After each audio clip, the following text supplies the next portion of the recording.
বসনিয়ায় টাকা দিয়ে মানুষ শিকার করতে আসতেন ইতালিয়ান পর্যটকরা। ৩০ বছর পর ভয়ঙ্কর তদন্তে ইতালির আদালত।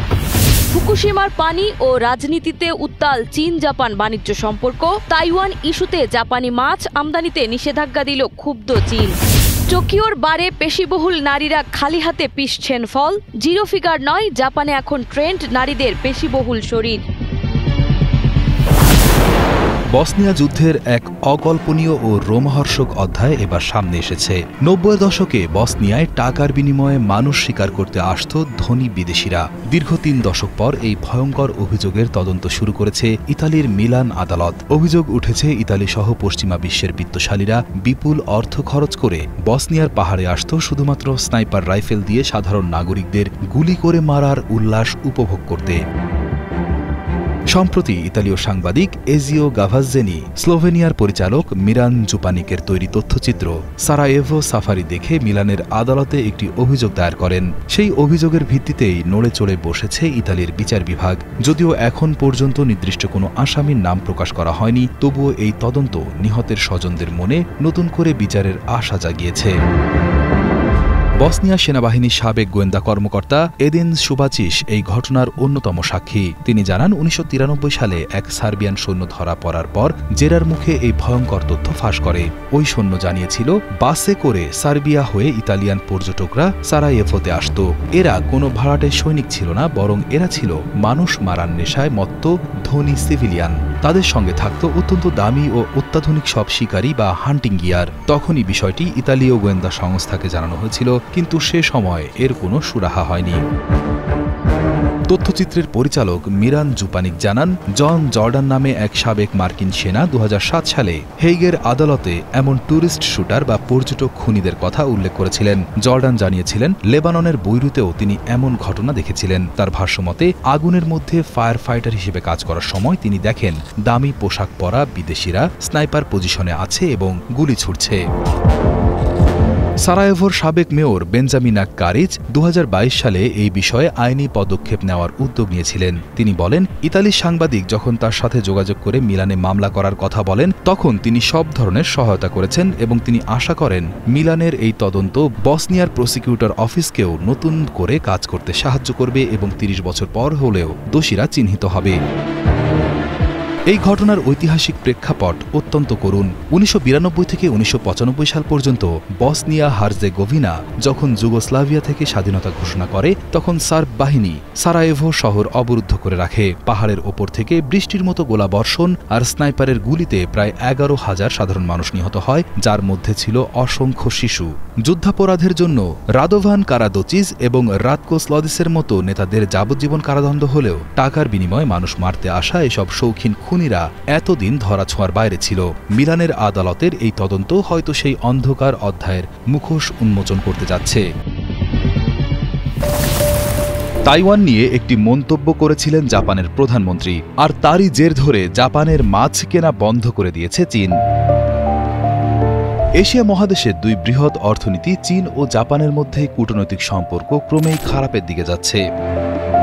১৯ নভেম্বর বুধবার চীনের পক্ষ থেকে জাপানকে আনুষ্ঠানিকভাবে জানানো হয়েছে যে তারা জাপানের সকল প্রকার সামুদ্রিক খাবার আমদানির ওপর পুরোপুরি নিষেধাজ্ঞা জারি করবে। এর আগে ২০২৩ সালে জাপান যখন ফুকুশিমা পারমাণবিক বিদ্যুৎ কেন্দ্রের পরিশোধিত পানি সমুদ্রে ছাড়া শুরু করেছিল, তখন চীন আংশিকভাবে নিষেধাজ্ঞা দিয়েছিল। সেই নিষেধাজ্ঞার আগে চীনই ছিল জাপানের সামুদ্রিক খাবার রপ্তানি সবচেয়ে বড় বাজার, যেখানে মোট রপ্তানির ৫/১ ভাগ যেত চীনে। চীনের পক্ষ থেকে বলা হয়েছে, সমুদ্রে পানি ছাড়ার বিষয়টি আরও নিবিড়ভাবে পর্যবেক্ষণের জন্যই এই নিষেধাজ্ঞা আবার জারি করা হলো। তবে কূটনৈতিক মহলের মতে এই সিদ্ধান্তের পেছনে রয়েছে অন্য একটি বড় কারণ। সম্প্রতি জাপানের প্রধানমন্ত্রী সানাই তাকাইচির একটি কড়া মন্তব্যকে কেন্দ্র করে দুই প্রতিবেশীর মধ্যে বিতর্ক তীব্র হয়েছে। তাকাইচি পার্লামেন্টে বলেছিলেন, যদি চীন তাইওয়ানের উপর আক্রমণ করে এবং সেই হামলা জাপানের নিরাপত্তার জন্য হুমকি সৃষ্টি করে, তবে জাপানও সামরিকভাবে তার জবাব দিতে পারে। তার এই মন্তব্যের পর বেইজিং তীব্র প্রতিক্রিয়া জানায় এবং মন্তব্যটি ফিরিয়ে নেওয়ার দাবি করে। চীন ইতোমধ্যেই তাদের নাগরিকদের জাপান ভ্রমণে সতর্ক করেছে। অন্যদিকে টোকিও ও চীনে বসবাসরত তাদের নাগরিকদের নিরাপত্তা সতর্কতা বাড়াতে বলেছে। এই নিষেধাজ্ঞা শুধু পরিবেশগত নয়, বরং ক্রমবর্ধমান রাজনৈতিক উত্তেজনার প্রতিফলন বলে মনে করা হচ্ছে। জাপানি বিশালদেহী নারীরা খালি হাতেই চাপ দিয়ে বড় সাইজের জাম্বুরার রস অনায়াসেই বের করছেন। জাপানি নারীরা ছিপছিপে দেহ গঠনের অধিকারিণী হন বলে প্রচলিত থাকলেও এই জাপানি নারীরা পুরোপুরি ব্যতিক্রম। জাপানের টোকিও শহরের একটি বারে ঢুকলে দেখা যায় এই দৃশ্য। গান বা নাচের তালে তালে খালি হাতেই আস্ত জাম্বুরা বা শক্ত ফল পিষে রস তৈরি করেন এখানকার শক্তিশালী নারীরা। এখানকার নারীদের সবার শরীর সুঠাম এবং খেলোয়াড়ের মতো পেশিবহুল। বারের ৩৮ বছর বয়সী ম্যানেজার হিটোমি হারিগে জানান, তিনি যখন থেকে বিশ্বাস করা শুরু করলেন তিনি যেমন আছেন তেমনই সুন্দর, সেদিন থেকেই নিজের ভেতর নতুন আত্মবিশ্বাস পেলেন। জাপানের সাধারণত মানুষ মনে করে শরীর এবং সরু পায়ের নারীরা আকর্ষণীয়, কিন্তু এখানকার গ্রাহকরা মোটা হাত এবং পা পছন্দ করেন। আমার এখনো মনে আছে যখন আমি গভীরভাবে অনুভব করি এখন যেমন আছি তেমন থাকাই ঠিক আছে, তখন আমার আত্মসম্মান আকাশ ছোঁয়া হয়ে গিয়েছিল। ২০২০ সালের মাঝামাঝি যাত্রা শুরু করা এই বারের জনপ্রিয়তা খুব দ্রুত ছড়িয়ে পড়ে স্থানীয় এবং বিদেশি পর্যটকদের মাঝে। মাসল গার্লস নামের এই বারের বিশেষত্ব হল এখানকার কর্মরত সব নারী পেশাদার বডি বিল্ডার। সোশ্যাল মিডিয়ায় ভাইরাল হওয়া এই বারে প্রতিদিন প্রায় ১০০ জন গ্রাহক আসেন, যাদের বেশিরভাগই বিদেশি পর্যটক। ৮০ মিনিটে প্রায় ৫,০০০ টাকা খরচে গ্রাহকরা ইচ্ছামতো পানীয় ও প্রোটিন শেক পান করতে পারেন। পাশাপাশি তারা উপভোগ করেন কর্মীদের বডি বিল্ডিং পোজ এবং নানা কসরত। বর্তমানে শক্তিশালী শারীরিক গঠন, ব্যক্তিগত পরিচয় ও ব্যবসার বড় শক্তি হলেও বারের পারফর্মার হিতোমি হারিজাই দাবি করেন অতীতে তার শরীর ছিল সবার জন্য উপহাসের। স্কুলের ছেলেরা আমাকে বলতো তোমার পা অনেক মোটা, আমাকে ব্যঙ্গ করত। ভলিবল খেলার সুবাদে আমার শরীর কিছুটা শক্তিশালী হওয়ায় সামাজিক সৌন্দর্য মানদণ্ডে আমি ছিলাম বেমানান। আমি মনে করি চিকন হওয়াই সুন্দর, এই ধারণাটি আসলে একটি মানসিক চাপের মতো যা তরুণীদের মানসিক ও শারীরিকভাবে ক্ষতিগ্রস্ত করছে। হারি এবং তার সহকর্মীরা এখন এই বারটিকে একটি পরিবর্তনের মঞ্চ হিসেবে দেখছেন। একসময় নিজের শরীর নিয়ে হীনমন্যতায় ভোগা হারি এখন আত্মবিশ্বাসের সাথে বলেন, নিজের শরীর যেমন সেটাকে ভালোবাসা এবং গ্রহণ করাই আসল সৌন্দর্য। একসময় কম্পিউটার মানে ছিল শুধু কালো স্ক্রিনে লেখা কিছু কঠিন কোড, কিছু অক্ষর, কিছু সংখ্যা। ছিল না রঙিন স্ক্রিন, ছিল না মাউসের সহজ ক্লিক। সেই কঠিন জগৎকে বদলে দিয়ে সহজবোধ্য করে তোলার প্রতিশ্রুতি নিয়ে ১৯৮৫ সালের ২০ নভেম্বর যাত্রা শুরু করেছিল মাইক্রোসফটের উইন্ডোজ অপারেটিং সিস্টেম। আজ এই দিনে বিশ্বজুড়ে ব্যক্তিগত কম্পিউটারের মূল চালিকা শক্তি সেই উইন্ডোজ পা দিল ৪০ বছরে। সহ প্রতিষ্ঠাতা বিল গেটসের হাত ধরে উইন্ডোজ 1.0 দিয়ে এই মহাযাত্রার সূচনা হলেও প্রথম সংস্করণটি তেমন সাড়া ফেলতে পারেনি। কিন্তু ১৯৯৬ সালে যখন উইন্ডোজ 95 বাজারে এলো তখন দৃশ্যপট সম্পূর্ণ পাল্টে যায়। বিশেষজ্ঞরা বলছেন উইন্ডোজ 95ই গেমিং ডেভেলপারদের জন্য নতুন প্ল্যাটফর্ম তৈরি করেছিল এবং কম্পিউটারকে কেবল অফিসের কাছ থেকে বের করে এনে সাধারণ মানুষের ঘরে পৌঁছে দিয়েছিল। কম্পিউটার হিস্ট্রি মিউজিয়ামের ডিরেক্টর মার্ক ওয়েভার এটিকে বিশ্বের বৃহত্তম ব্যক্তিগত কম্পিউটার অপারেটিং সিস্টেম হিসেবে এর তাৎপর্য তুলে ধরেন। ১৯৯৫ সাল পর্যন্ত এটি সম্পূর্ণ বাজার আকর্ষণ করতে পারেনি, তা অবশ্যই গল্পের একটি আকর্ষণীয় অংশ। উইন্ডোজকে বিশ্বের বৃহত্তম ব্যক্তিগত কম্পিউটার অপারেটিং সিস্টেম হিসেবে বিবেচনা করলে এটি অত্যন্ত তাৎপর্যপূর্ণ। প্রযুক্তি বিশ্লেষকরা উইন্ডোজের এই যাত্রাকে প্রযুক্তির ইতিহাসে এক যুগান্তকারী মুহূর্ত হিসেবে দেখছেন। তাদের মতে ৮০-এর দশকে উইন্ডোজ যা শুরু করেছিল তা না থাকলে আজকের আধুনিক প্রযুক্তি এবং ইন্টারনেট নির্ভর বিশ্ব হয়তো তৈরি হতো না। তবে ৪০ বছর পরেও উইন্ডোজ থেমে নেই। সময়ের সাথে তাল মিলিয়ে সফটওয়্যার নির্মাতা প্রতিষ্ঠানটি তাদের অপারেটিং সিস্টেমকে কৃত্রিম বুদ্ধিমত্তা দিয়ে আরও শক্তিশালী করে তুলেছে। গত মাসেই মাইক্রোসফট তাদের কোপাইলট এআই অ্যাসিস্ট্যান্টে নতুন ফিচার যোগ করেছে, যার ফলে এখন উইন্ডোজ 11 ব্যবহারকারীরা কেবল হেই কোপাইলট বললেই ভয়েস কমান্ডের মাধ্যমে এআই অ্যাসিস্ট্যান্টকে সক্রিয় করতে এবং নিজেদের দৈনন্দিন কাজগুলো আরও সহজে সম্পন্ন করতে পারবেন। উইন্ডোজের এই 40 বছরের পথ চলা কেবল একটি সফটওয়্যার কোম্পানির সাফল্য নয়, এটি মানবজাতির প্রযুক্তি নির্ভর হওয়ার গল্প, যা আজও নতুন নতুন উদ্ভাবনের মাধ্যমে নিজেদের প্রাসঙ্গিকতা ধরে রেখেছে। ড্রোনে লাগানো হয়েছে স্পিকার, সেই স্পিকারে উচ্চ শব্দে বাজানো হচ্ছে কুকুরের ডাক। ড্রোনে আরও সংযুক্ত করা হয়েছে চোখ, আরও আছে পটকাবাজি লঞ্চার। এটি কোনো খেলার জিনিস নয়, এটি হলো ভালুক তাড়ানোর জন্য হান্টিং ড্রোন। অদ্ভুত দেখতে এই ড্রোনটি তৈরি করেছে অ্যারো জাপান নামের একটি সংস্থা। হিদার ফ্রুটস পার্ক পুরো উঁচি অর্চার্ডে এটি ওড়ানো হচ্ছে, কারণ এই বাগানে ইদানিং প্রায়ই ভাল্লুকের আনাগোনা দেখা যাচ্ছে। তারা এসে আপেল আর পিচ গাছ তছনছ করে দিচ্ছে।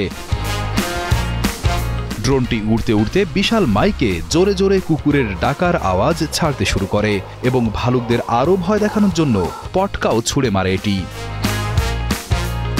গিফু প্রিফেকচারের পরিবেশ বিষয়ক বিভাগের কর্মকর্তা নাওফুমি ইয়োশিকাওয়া জানান, এই বছর ভালুকের উৎপাত অনেক বেড়ে গেছে।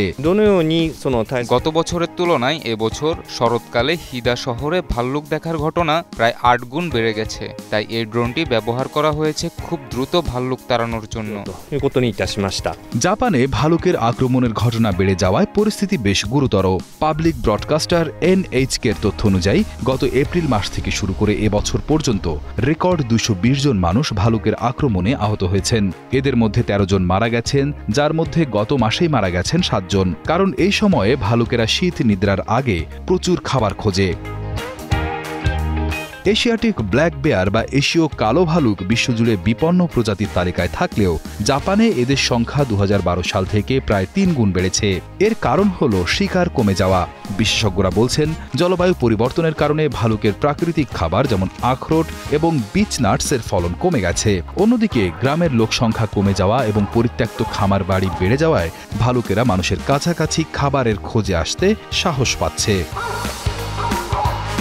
পরিস্থিতি এতটাই খারাপ হয়েছে যে দেশের উত্তর অংশে ভালুক নিধন করতে কর্তৃপক্ষকে সাহায্য করার জন্য জাপান সরকার এই মাসের শুরুতে শ্রীলঙ্কার কৃষি খাতে রাসায়নিক সারের ওপর নিষেধাজ্ঞা তুলে নেওয়ার 3 বছর পর আবারও ঘুরে দাঁড়ানোর চেষ্টা করছেন কৃষকেরা। তবে সেই বিতর্কিত সিদ্ধান্তের মাশুল এখনও দিচ্ছে দেশটি। এক সময়ের স্বয়ংসম্পূর্ণ ধানের ভাণ্ডারে এখনও বইছে সংকটের রেশ। উৎপাদন বাড়াতে কৃষকেরা আবারও ফিরছেন রাসায়নিক সারে, তবুও পুরোপুরি কাটেনি অর্থনৈতিক ধকল। শ্রীলঙ্কায় 2021 সালের এপ্রিলে তৎকালীন প্রেসিডেন্ট গোতাবায়া রাজাপাকসে দেশকে অর্গানিক ফার্মিং বা জৈব কৃষির মডেল হিসেবে গড়ে তোলার লক্ষ্যে রাসায়নিক সার নিষিদ্ধ করেছিলেন। তবে সেই হঠকারী সিদ্ধান্তের ফলে দেশটির প্রধান ফসল ধানের উৎপাদন ধসে পড়ে, যা শেষ পর্যন্ত দেশটির অর্থনীতির কফিনে শেষ পেরেক ঠুকে দেয়। খাদ্য মূল্যস্ফীতি আকাশ ছোঁয়া হয় এবং বৈদেশিক মুদ্রার রিজার্ভ তলানিতে ঠেকে যায়, যার জেরে 2022 সালে গণবিক্ষোভের মুখে ক্ষমতা ছাড়তে হয় রাজাপাকসেকে। বর্তমানে দেশটির পূর্বাঞ্চলীয় দেহিয়াত্তা কান্দিয়া গ্রামের কৃষক KKG তিলাক বান্দারার মতে হাজারো কৃষক আবারও জমিতে রাসায়নিক সার ব্যবহার শুরু করেছেন। তিলাক বান্দারা জানান, জৈব সার ব্যবহারের ফলে তাদের ফলন কমে গিয়েছিল। বাধ্য হয়ে কালোবাজার থেকে চড়া দামে রাসায়নিক সার কিনলেও লাভের মুখ দেখেননি তারা। তবে নতুন সরকার রাসায়নিক সারের অনুমতি দেওয়ায় এখন পরিস্থিতি বদলাতে শুরু করেছে। কৃষকেরা তাদের হারানো আয় পুনরুদ্ধারের স্বপ্ন দেখছেন। বিশেষজ্ঞদের মতে সারের অভাবে ধানের উৎপাদন প্রায় 34% কমে গিয়েছিল। পেরাডানিয়া বিশ্ববিদ্যালয়ের কৃষি বিভাগের অধ্যাপক বুদ্ধি মারাবে জানান, মাটিতে প্রয়োজনীয় পুষ্টি উপাদানের অভাবে যে ক্ষতি হয়েছে তা পুষিয়ে উঠতে এখন রীতিমতো সংগ্রাম করতে হচ্ছে। তবে আশার কথা হলো, চলতি মৌসুমে ধানের আবাদি জমির পরিমাণ বেড়ে 8,15,000 হেক্টরে দাঁড়াবে বলে আশা করা হচ্ছে, যা গত বছরের চেয়ে বেশি। ধারণা করা হচ্ছে এবার ধানের উৎপাদন 2.8 মিলিয়ন মেট্রিক টনে পৌঁছাবে।